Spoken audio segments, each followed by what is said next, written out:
Sergey Kovalev needed several attempts at the weigh-in yesterday to make the 175-pound limit for his fight tonight against Canelo Alvarez. Can we read anything into that? Is he struggling in his old age to make the weight? It's a little surprising, actually, because he fought quite recently.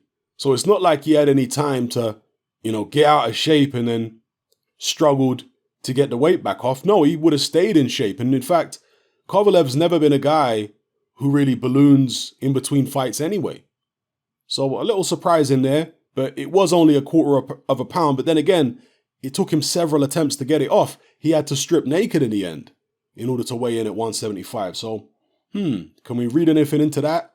It certainly can't be a good sign, right? Because Kovalev has been susceptible to body shots, in several fights during his career. And a guy who's maybe struggling at the weight is even more susceptible to those body shots. So, yeah, it's going to be interesting.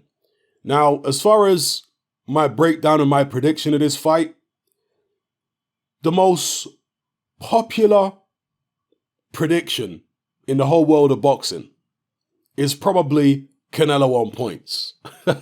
In fact, it's become a running joke in my Facebook boxing group.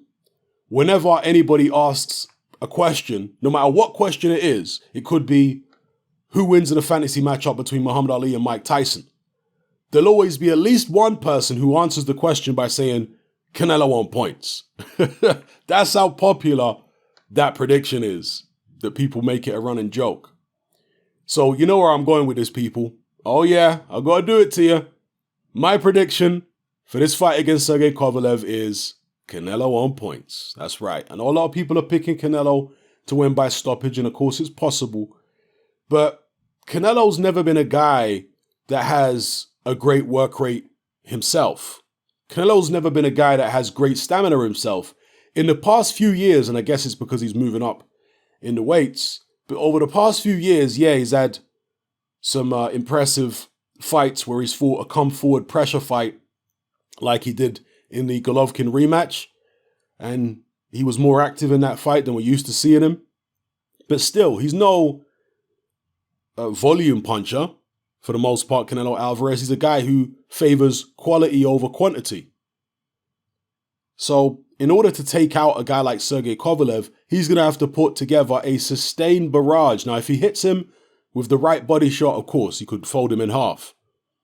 I'm sure most of you who have been following the sport of boxing for any length of time will have seen people just randomly, they're going for a fight and everything seems to be perfectly okay for them, and they get hit in the right spot in the floating rib.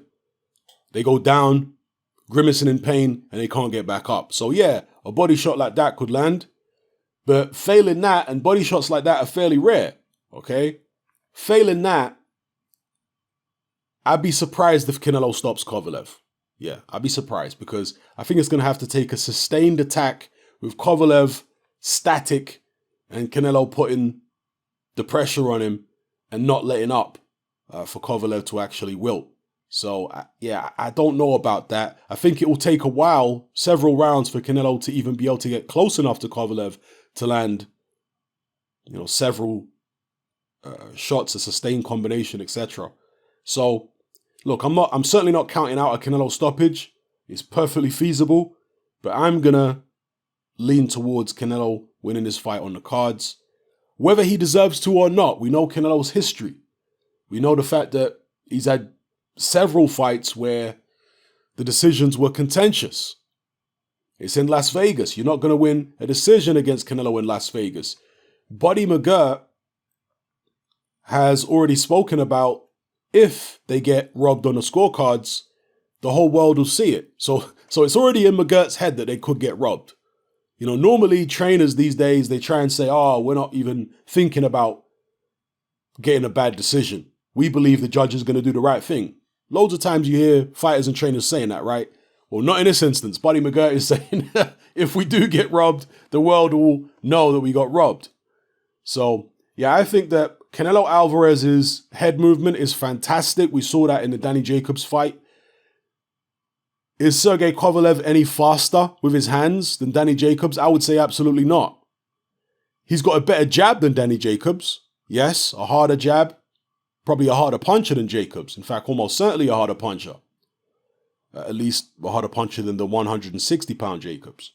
We don't know what he's like at 168, but yeah, harder puncher. I think he's got a better jab, but he's slower than Jacobs. And if Jacobs wasn't able to tag, if Jacobs struggled badly to tag Canelo Alvarez with anything clean throughout the 12 rounds, then I have to imagine Sergey Kovalev is probably going to struggle too. Now, there are certain things that Kovalev could do to try and counteract Canelo's head movement, and that is jab for Canelo's chest. Not necessarily his body, but jab for his chest. Of course, you run the risk of being countered over the top when you start jabbing guys to the body particularly, but is Canelo fast enough to counter Kovalev over the top with a right hand? Can he cover that distance that quickly? Maybe in the later rounds he might be able to when Kovalev has slowed down some, but in the early rounds, will he be able to do that? We'll see. So yeah, Kovalev, jab to Canelo's chest, try and weaken those arms. Because, if you get jabbed in the chest by a guy who's got a really hard jab,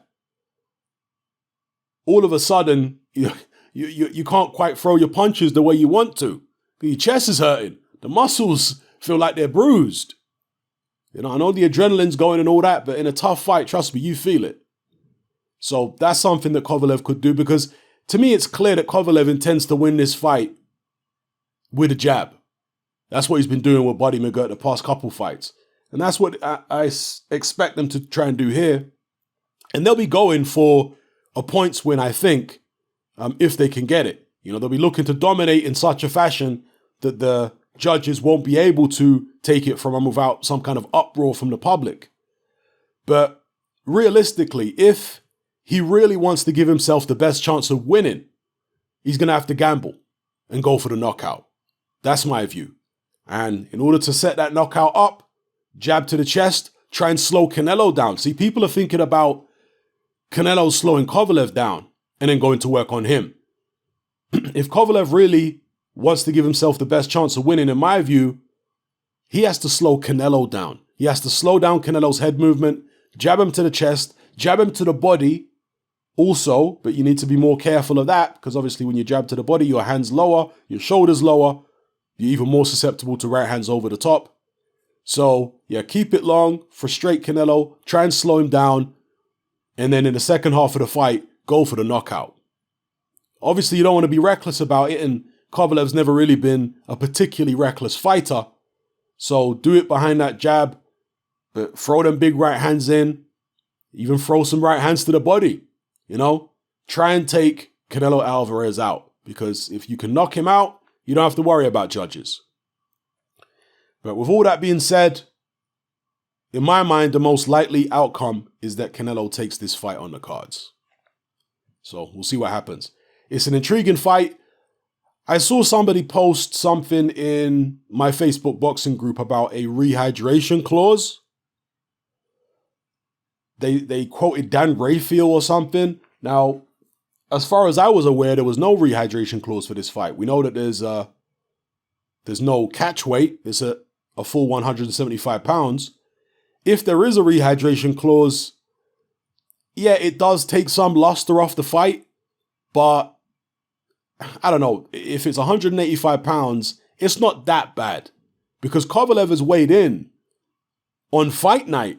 There were several fights where on the night of the fight, he weighed 185 pounds there or thereabouts for certain fights. Now, that was several years ago. The older version of Kovalev, he may well weigh, north of 190 pounds on fight night. But certainly, years ago when Kovalev was in his prime, 185, it wasn't uncommon to see him come in the ring at that weight. So, I don't know. If any of you can confirm or deny whether there really is a rehydration clause for this fight, please drop the information in the comments section below. It does take a little luster off it, but we still have to give Canelo credit if he comes through this fight with a legitimate victory. Let's not get that twisted at all. I know people are critical of Canelo. I've been very critical of Canelo in the past, but I've got to give credit where credit's due. Jumping up 2 weight divisions to fight a man who's not only naturally bigger than him, a harder puncher than him, but also taller with longer arms. So in terms of the tail of the tape, he's giving away every advantage. And that's not to be scoffed at in terms of, fighting people who with longer arms, taller, all this kind of stuff.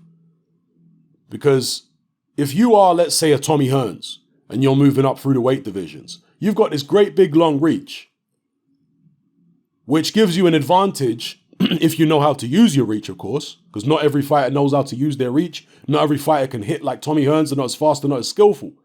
But if you take Tommy Hearns' reach away, give him a 72-inch reach, as he moves up the weight divisions, it's going to be more difficult for him to have success. That reach really helped him in a lot of fights. But Canelo Alvarez doesn't have that. Doesn't have reach over these big guys, doesn't have height. A lot of the time, he doesn't even have foot speed. So let's give credit where credit's due if Canelo comes through this with a legitimate victory, all right? I'm picking Canelo on points. Let me know who you're picking in the comment section below. It's happening, I'm out. Join me on Patreon. I upload a minimum of 2 podcasts every single week, covering a wide variety of controversial topics, as well as live stream Q&A sessions. Take a look on screen right now at some of the podcasts I've produced so far. For just $3 a month, the equivalent of about £2 a month, you get access to all my new podcasts and my entire back catalogue of past podcasts, including my popular Confessions of a Nightclub Bouncer series. You can listen on your computer or on your smartphone or tablet by downloading the Patreon app from the Google Play Store or the App Store for free. The Patreon app also allows you to download each podcast in MP3. For less than the price of a cup of coffee, you get access to dozens of hours of exclusive content. It's easy to sign up, there's no contract, and you can cancel at any time. So come and join our community of free and critical thinkers by signing up with me here on Patreon today.